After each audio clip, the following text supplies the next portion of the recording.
30 ఏండ్ల సంది కష్టపడి ముగ్గురు కూతుర్లు కష్టపడి కిరాయిళ్ళల్లో కూలి చేసుకొని బతికి రేవంత్ రెడ్డి అన్న మా కొడుకులాగా ఇల్లు కట్టుకొని సంతోషపడుతున్నాము.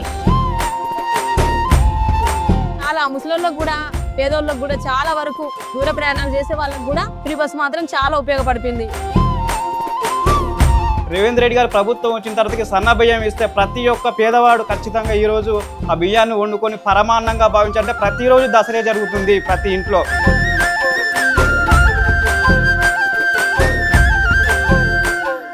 ఇందిరా మహిళా శక్తి కార్యక్రమం మనకి ఏదైతే మన CM sir Revanth Reddy sir start చేసిండ్రో అసలు ఇది వర్ణనాతీతం అండి. ఎంతమంది దీని ద్వారా ఎంతమంది మహిళలు ఇంట్లో నుండి బయటికి వచ్చి వాళ్ళ కాళ్ళ మీద వాళ్ళు నిలబడి ఆడవాళ్ళు తలెత్తుకొని జీవించేలాగా ఇవాళ మన రేవంత్ రెడ్డి సర్కార్ అనేది చేయడం జరిగింది. సార్ ఇంతకుముందు మాకు కరెంట్ బిల్లు 200-300 వచ్చేది సార్. మేము రోజువారీ కూలీ చేసుకుని బతికే వాళ్ళం కదా. కాంగ్రెస్ ప్రభుత్వం వచ్చినప్పటి నుండి మాకు 0 బిల్లు వస్తుంది. ఈ 200-300 0 బిల్లు రావడం వల్ల మాకు నెలకి 200-300 మిగులుతున్నాయి. అవి మా పిల్లలకి వాళ్ళకు ఖర్చులకి బుక్కులకు వీటికి యూజ్ అవుతున్నాయి సార్ మాకు.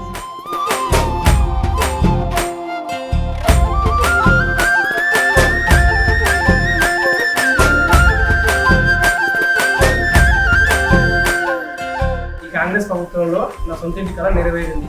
రేవంత్ అన్న పాలనలో మహిళలే మహారాణులు. ఇది కదా మేము కోరుకున్న మార్పు. ఇదే కదా మనం కోరుకున్న మార్పు. ఇది కదా ప్రజాప్రభుత్వం.